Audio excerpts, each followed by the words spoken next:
Hello students, SB একাডেমির YouTube চ্যানেলে তোমাদের সবাইকে স্বাগত জানাই। আজকে আমরা আলোচনা করেছিলাম বাংলা উচ্চ মাধ্যমিকের ফোর্থ সেমিস্টারের সাজেশন নিয়ে। প্রথম পার্টে আমরা বাংলার যে টেক্সট বুক ওরিয়েন্টেড যতগুলো সিলেবাস অর্থাৎ গল্প, কবিতা, নাটক, পূর্ণাঙ্গ সহায়ক গ্রন্থ এই জায়গাগুলো থেকে আমরা আলোচনা করেছিলাম আগের ভিডিওতে। যারা এখনো ওই ভিডিওটি দেখোনি তারা অবশ্যই সাজেশনের ভিডিওটি কিন্তু দেখবে। এবার আমরা আলোচনা করতে চলেছি বাংলার সাহিত্যের ইতিহাস এবং রচনা। এই দুটো পার্ট থেকে কোন কোন প্রশ্ন তোমরা পরীক্ষার জন্য অবশ্যই দেখে যাবে এবং কোন কোন রচনা এবছরের পরীক্ষার জন্য খুব গুরুত্বপূর্ণ সেগুলো কিন্তু অবশ্যই তোমাদের দেখে যেতে হবে। স্কিপ না করে শেষ পর্যন্ত প্রত্যেকে ভিডিওটি দেখো, যাতে ভালো করে তোমরা এই প্রশ্নগুলো তৈরি করে যেতে পারো। দেখা যাক কি কি প্রশ্ন রয়েছে।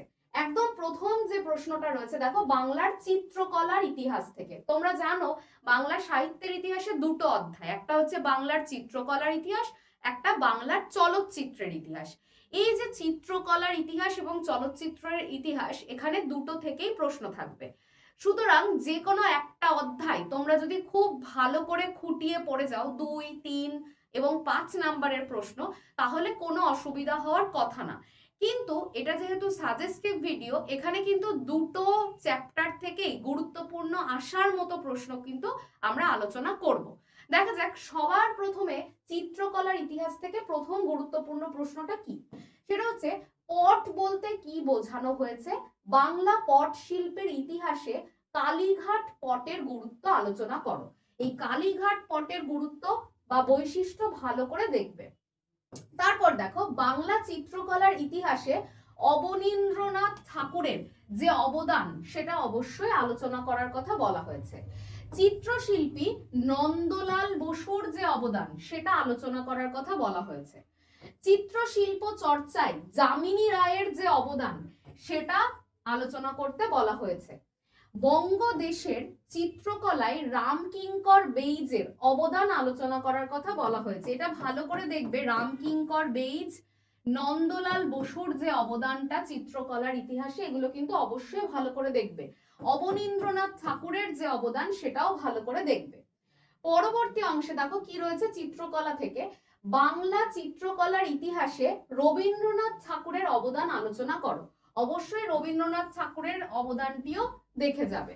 বাঙালির চিত্রকলায় গগনেন্দ্রনাথ ঠাকুরের অবদান আলোচনা করো, এটাও ভালো করে পড়বে। বাংলার চিত্রকলার ইতিহাসে জোড়াসাঁকোর ঠাকুর বাড়ির অবদান, অর্থাৎ এক কথাতে চিত্রকলার ইতিহাসে ঠাকুর বাড়ির অবদান আলোচনা করো। বাংলার চিত্রকলা চর্চায় সুনয়নী দেবীর যে অবদান রয়েছে সেটা আলোচনা করো। মন্বন্তরের ছবি এঁকে যারা খুব বিখ্যাত হয়েছেন এমন চিত্রশিল্পীদের সম্পর্কে বা তাদের যে অবদান চিত্রকলার ইতিহাসে সেটা সম্পর্কে আলোচনা করো। এই কোশ্চেনগুলো চিত্রকলার ইতিহাসের থেকে কিন্তু খুব গুরুত্বপূর্ণ প্রশ্ন এই বছরের জন্য। এছাড়াও তোমরা টেক্সট বুক থেকে ভালো করে খুঁটিয়ে পড়ে যাবে বাংলার চিত্রকলার ইতিহাস থেকে। যদি 3+2 এই ফরম্যাটে বা 2+3 ফরম্যাটেও প্রশ্ন আসে, যাতে ভালো করে তোমরা উত্তর লিখতে পারো। এরপর দেখে নেব পরবর্তী অধ্যায়, অর্থাৎ বাংলার চিত্রকলার ইতিহাসের চলচ্চিত্রের ইতিহাসের আরো কয়েকটি গুরুত্বপূর্ণ প্রশ্ন। এটা হচ্ছে চলচ্চিত্রের ইতিহাস। চলচ্চিত্রের ইতিহাস থেকে কয়েকটা গুরুত্বপূর্ণ প্রশ্ন। প্রথমটা দেখো, বলছে বাংলা চলচ্চিত্রে নির্বাক যুগের চলচ্চিত্র সম্পর্কে আলোচনা করো। তারপর বাংলা চলচ্চিত্রে সবাক চলচ্চিত্র সম্পর্কে আলোচনা করো। তারপর দেখো, বাংলার চলচ্চিত্রের ধারায় ঋত্বিক ঘটকের অবদান। ঋত্বিক ঘটক ভীষণ গুরুত্বপূর্ণ, তোমার রচনা হিসেবেও গুরুত্বপূর্ণ এবং ঋত্বিক ঘটকের অবদান চলচ্চিত্রের ক্ষেত্রে সেটাও গুরুত্বপূর্ণ।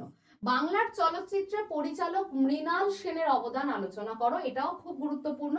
বাংলা সিনেমায় সত্যজিৎ রায়ের অবদান ভীষণ গুরুত্বপূর্ণ প্রশ্ন এই চ্যাপ্টারটা থেকে। বাংলার চলচ্চিত্রের ইতিহাসে নিউ থিয়েটারের অবদান আলোচনা করো, অবশ্যই এটাও ভালো করে দেখে যাবে। বাংলা চলচ্চিত্রে কাহিনী চিত্র এবং তথ্যচিত্রের মধ্যে পার্থক্য লেখো, এটাও দেখবে। এবং সর্বশেষ যেটা দেখবে, বাংলা চলচ্চিত্রে তপন সিং আর তরুণ মজুমদারের যে অবদান এই অবদান দুটোও কিন্তু খুব ভালো করে দেখে যাবে। এই কটা প্রশ্ন চলচ্চিত্রের ইতিহাস থেকে কিন্তু ভালো করে পরীক্ষার জন্য দেখে যেতে হবে। নেক্সট দেখো, আমরা এবার রচনা নিয়ে আলোচনা করব। রচনা দু রকম আসবে, একটা প্রবন্ধ ভিত্তিক রচনা আসবে, আরেকটা আসবে কিন্তু এইরকম তথ্যসূত্র ভিত্তিক প্রবন্ধ, আর পরেরটা আসবে অনুচ্ছেদ অবলম্বনে প্রবন্ধ। তাহলে তথ্যসূত্র অনুসারে যে প্রবন্ধটি দিতে পারে, যেখানে বেশিরভাগ ক্ষেত্রে আমরা জীবন কাহিনীগুলো দেখতে পাই, তাদের মধ্যে প্রথমেই শতবর্ষে ঋত্বিক ঘটক, শতবর্ষে সুকান্ত ভট্টাচার্য, শতবর্ষে নারায়ণ দেবনাথ, শতবর্ষে সলিল চৌধুরী, শতবর্ষে মহাশ্বেতা দেবী, এই যে রচনাগুলো সবকটাই কিন্তু ভালো করে দেখছো। এছাড়াও বেগম রোকেয়া সাখাওয়াত হোসেন, এই রচনাটিও দেখছো, ঈশ্বরচন্দ্র বিদ্যাসাগরের রচনা দেখছো, এবং স্বামী বিবেকানন্দ, এই কটা রচনা কিন্তু অবশ্যই তথ্যসূত্র তোমার পরীক্ষাতে দিয়ে দেওয়া থাকবে প্রশ্নে। সেটা দেখে আর কিছু তথ্য নিজে তৈরি করে কিন্তু সেখানে রচনাটি লিখতে হবে। এখান থেকে থাকবে 10 নাম্বার।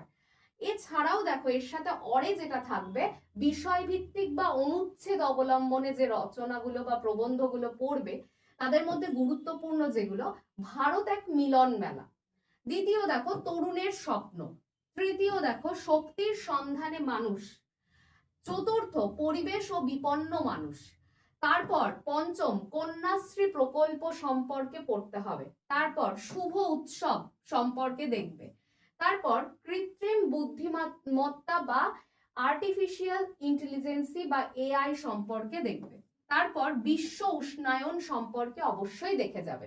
তাহলে এই রচনাগুলো কিন্তু প্রত্যেকটাই বিষয়ভিত্তিক, অবলম্বনে প্রবন্ধ, এগুলো পড়বে। আর তাছাড়াও জীবনী হিসাবে বা তথ্যসূত্রের ওপর ভিত্তি করে এই কটা রচনা ভালো করে পরীক্ষাতে দেখবে। এই ছিল বাংলার মূল যে বিষয়বস্তুগুলো, রচনা, যেটা নিয়ে তোমাদের ভীষণ চিন্তা, এবং রচনাতে থাকে 10টা নাম্বার। সেই জন্য যাতে কোনো চিন্তায় তোমাদের পড়তে না হয়, এই রচনাগুলো কিন্তু অবশ্যই তোমাদেরকে দেখে যেতে হবে। আর ভিডিওটি কেমন লাগলো অবশ্যই কমেন্ট করবে, এবং পরীক্ষা তোমাদের প্রত্যেকের খুব ভালো হোক এই শুভ কামনা জানিয়ে আজকের এই ভিডিওটি শেষ করছি। চ্যানেলটিকে সাবস্ক্রাইব করতে ভুলো না, লাইক এবং শেয়ার করো, যাতে অন্য পরীক্ষার্থীদেরও এখান থেকে উপকার হয়। দেখা হচ্ছে পরবর্তী ভিডিওতে, ততক্ষণ প্রত্যেকে সুস্থ থেকো এবং ভালো থেকো। ধন্যবাদ।